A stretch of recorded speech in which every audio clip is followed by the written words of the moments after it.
Yes, John, you can't get much better start to the season than the Knights have had in this 1991 year. They won the Nissan Sevens, as you know, down at Parramatta Stadium last week and collected $70,000. And last night they went up to Bundaberg in the second of the double header up there. Of course, Brisbane and Norths played the first match, and they met their old foes, the Balmain Tigers, and came away with a last-minute victory, 22 points to 20. It was an excellent performance by the Newcastle Knights because they were behind for most of the night. Then in the last 4 minutes, through a Robbie McCormick try, they got up and won, and John Schuster kicked the goal to actually give them that 22-20 victory. But the night was tinged with controversy, of course, just into the second half. Ashley Gordon was sent off for what seemed to be a pretty innocuous attempt at a tackle on Gary Freeman. Now, as we know, Gary Freeman is not averse to throwing his arms and falling down and putting on the Hollywood act, and he convinced Bill Harrigan last night and got Ashley Gordon sent off. I caught up with Ashley as he got back to Newcastle, courtesy of Queensland Pacific today, and he was very, very surprised that he got sent off at all.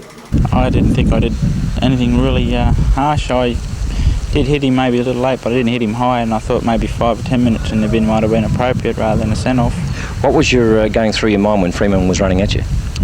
Whether either to charge the ball down, I wasn't going to jump out of his way, and therefore I just stood there and protected myself.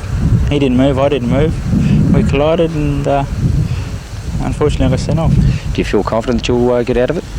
Yes, I've got a clean record, and the way I hit him, there was nothing illegal, nothing intent on hurting the guy, so it should be okay. So John Ashley's fairly confident that he'll beat the rap, and of course the other person that is very confident that he'll get off too and is absolutely amazed that he was even sent off is Coach Alan McMahon. Well, I can't say a great deal, obviously, Mike, because of the laws of the New South Wales Rugby League, but from where I first sat, I think that Ashley held his ground, so therefore, you know what I mean, to me, he should have been probably exonerated. If anybody, I think the other guy might have taken a bit of a dive around into him. But anyway, as I said, you can't really elaborate too much on it until we have a look at the video. So there you have it, Ashley Gordon sent off in the match against Balmain last night. He'll front the New South Wales Judiciary tomorrow night, and I think after we've had a look at those replays tonight, there's no doubt that Ashley should never have been sent off in the first place, and I'm pretty confident he'll beat the rap tomorrow night, John.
Since the Earthquake Council has envisaged a new look for the business district of Hamilton, already work has begun on rebuilding the municipal centre, and in the next few weeks plans should be approved for the neighbouring James Street Plaza. Both should be completed within 4 months. But that still leaves Beaumont Street, the lifeblood of Hamilton. Gardner Brown is the planning consultant chosen by Newcastle Council to oversee the Hamilton rebuild. He believes community input into the project is vitally important. So at a meeting last night, residents had their say. They would like a special pedestrian area where they can have seating, tables, chairs, trees, a place where they can sit and wait, meet friends, have markets, do all those sorts of things that are very difficult in an ordinary trafficked street. According to Mr Brown, what became most notable from the meeting was the need for seating and greenery along the footpath. Beaumont Street has about 8 seats in it at the moment, and it has a lot of people who would like to have places to sit. And putting a few extra seats into Beaumont Street, I think, would make a very big difference. Over the next few years, the look of Hamilton, and in particular Beaumont Street, will change. It will, though, require flexibility from both council, business people and residents.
The problem is not unusual, but what the people of Gloucester are doing about it is. They're fed up with watching young people in the town die senselessly on the roads. In the last 10 years, 20 people under the age of 25 have been killed in car accidents. A frightening statistic when you consider the population of Gloucester is just under 4,500. Like most towns, there's not much for young people to do, so alcohol, out-of-town parties and fast cars have become the alternatives. But the community believes the root of the problem is the lack of official driver training education. Teenagers learn to drive by following the habits of their parents and friends. In the last month, a driver training scheme has started in the town, but for the Gloucester Youth Safety Council, it's just the beginning. They want to see driver training made compulsory in New South Wales.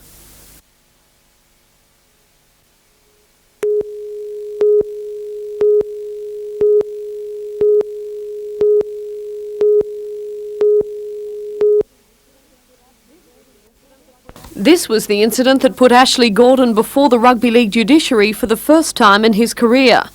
The clash with Gary Freeman saw Gordon sent from the field by referee Bill Harrigan and facing charges of striking an opponent and deliberately obstructing an opponent not in possession of the ball. But arguing defence for Freeman tonight, Knights chairman Max Fox said his winger's actions were in no way malicious. That argument further strengthened by evidence from referee Harrigan, who said Freeman appeared to have taken a dive. After careful examination of videotape, the judiciary ruled Gordon had no case to answer, but in defence of referee Harrigan said his view of the incident had been obscured by Freeman. Leaving the hearing tonight, a relieved Gordon said the result was never in doubt and that he'd now concentrate on making 91 his best season yet.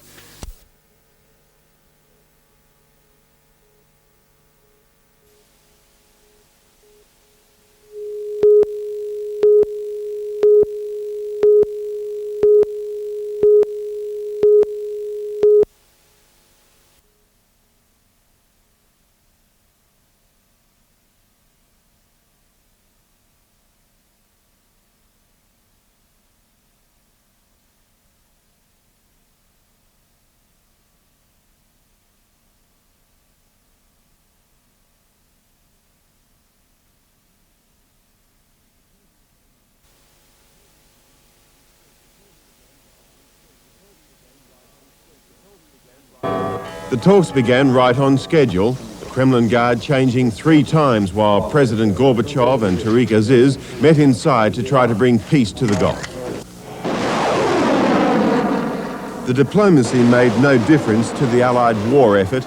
These British multi-launching rocket systems called into battle today for the first time, pounding Iraqi tank and artillery positions.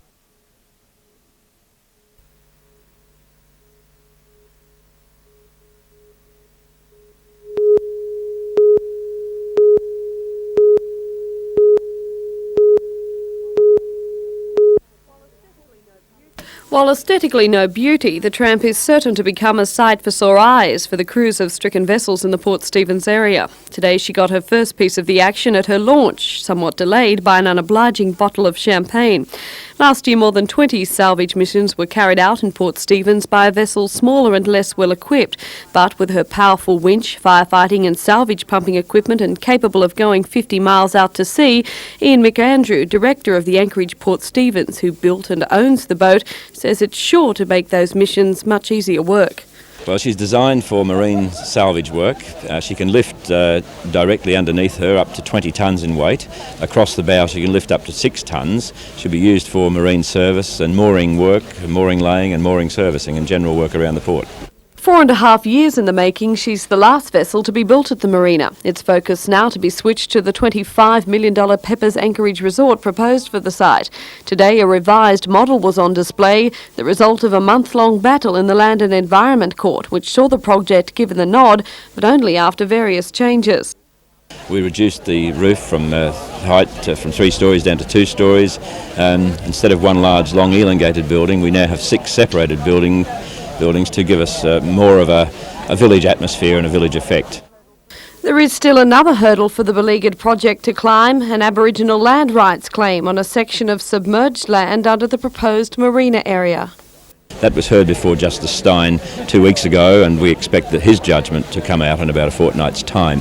Hopefully, if that leaves us with the green light to proceed on the site, well, we'll be able to start our development, which we've planned to do in March if we possibly can.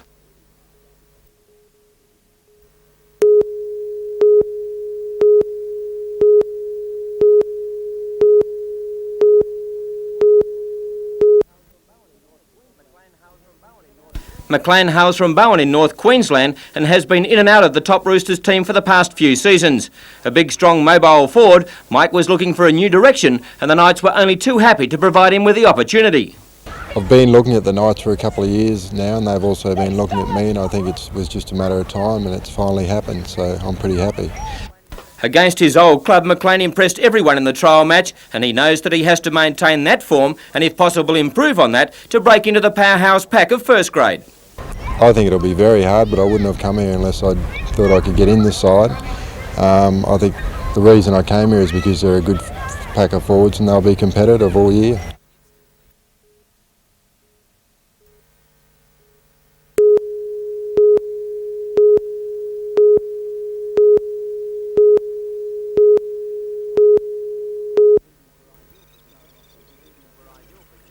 Conditions were ideal for showing off these speed machines, and Brown made every post a winner.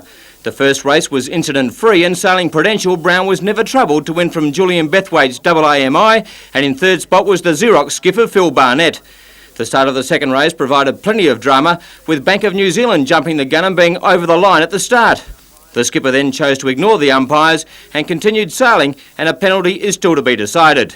Remington Pitney Bowes, skippered by David Cummings, led for most of the race, with Brown in hot pursuit. And right towards the end of the race, Brown was able to weave his magic and snare an important victory to gain the maximum 40 points from the day's racing. Remington Pitney Bowes was second, and AAMI, who tore a spinnaker during the race, finished third and now trails Prudential by 14 points.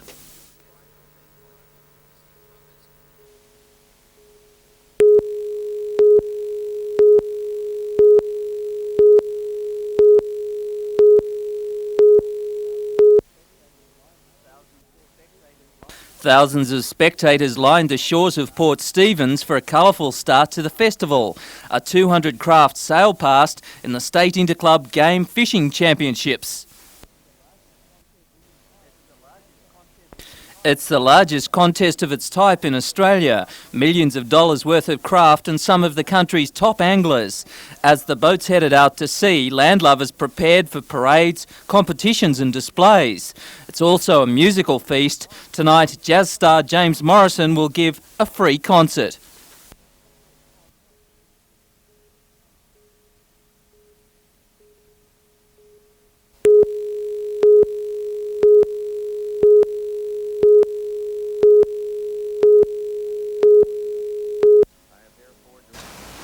I have therefore directed General Norman Schwarzkopf, in conjunction with coalition forces, to use all forces available, including ground forces, to eject the Iraqi army from Kuwait. The liberation of Kuwait has now entered a final phase. I have complete confidence in the ability of the coalition forces swiftly and decisively to accomplish their mission.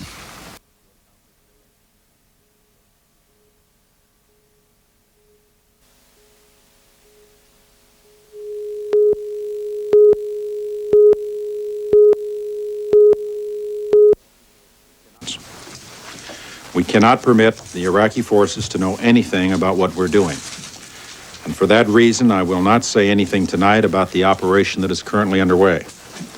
We will have nothing to say about it for many more hours. When it is safe to begin discussing the operation, we will do so in as much detail as we prudently can. But for now, our regular briefing schedule here at the Pentagon and in Riyadh is suspended until further notice.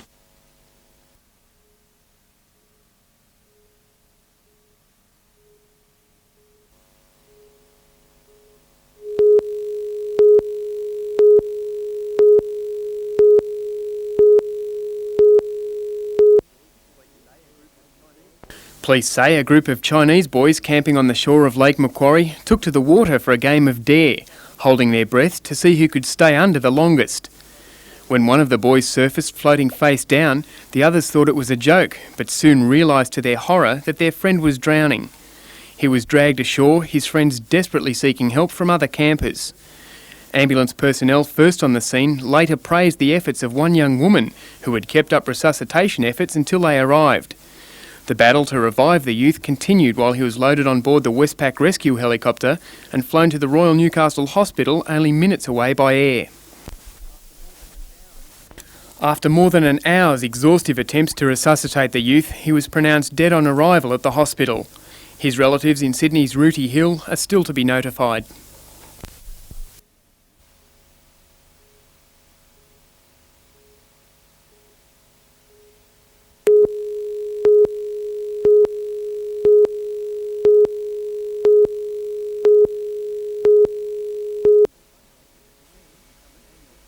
The picnic has become an annual fundraiser for the Royal Institute for the Deaf and Blind, but it's the teddy bears who put their pride on the line.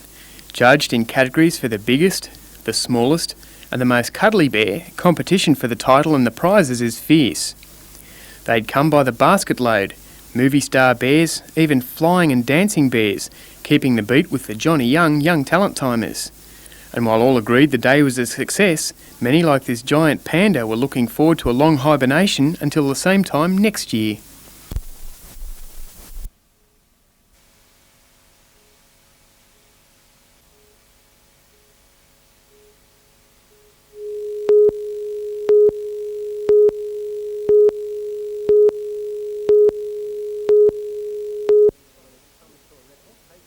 When it comes to a reputation for fine food, hospitals generally rate right down there with airlines and service stations.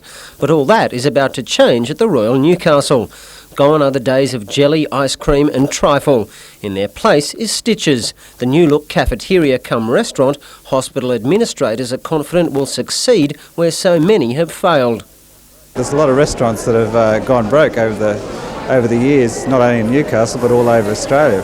So what we have to do is do a market campaign, target the local firms and get people coming in for healthy food in a smoke-free environment. The Royal is one of only 2 hospitals involved in the pilot scheme. The other is at Taree, but if they prove successful, the concept will eventually go statewide.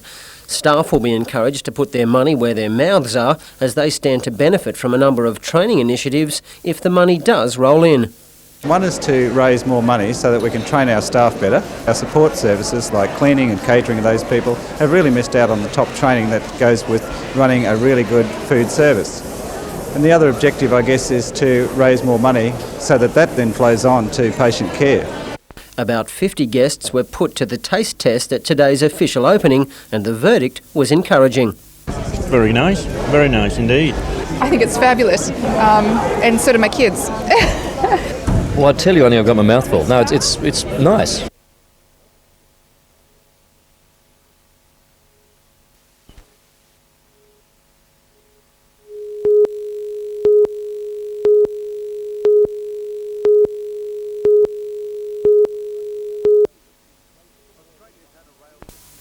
Australia's had a rail system in place for more than 100 years, but each state has control of its own network.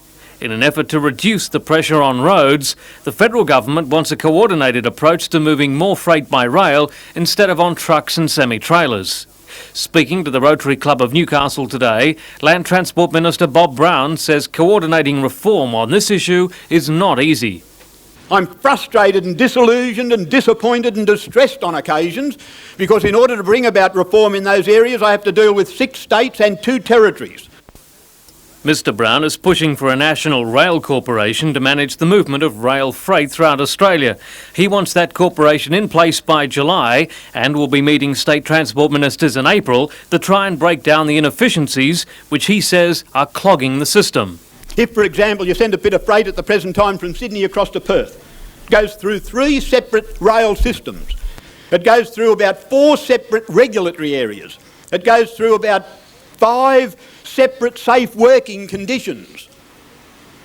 It will be held up for anything up to 12 hours at sidings while you change crews and you change locomotives and you carry out inspections. Mr Brown says if he can get road and rail reform in place, the impact on Australia's output could be as high as $4 billion a year.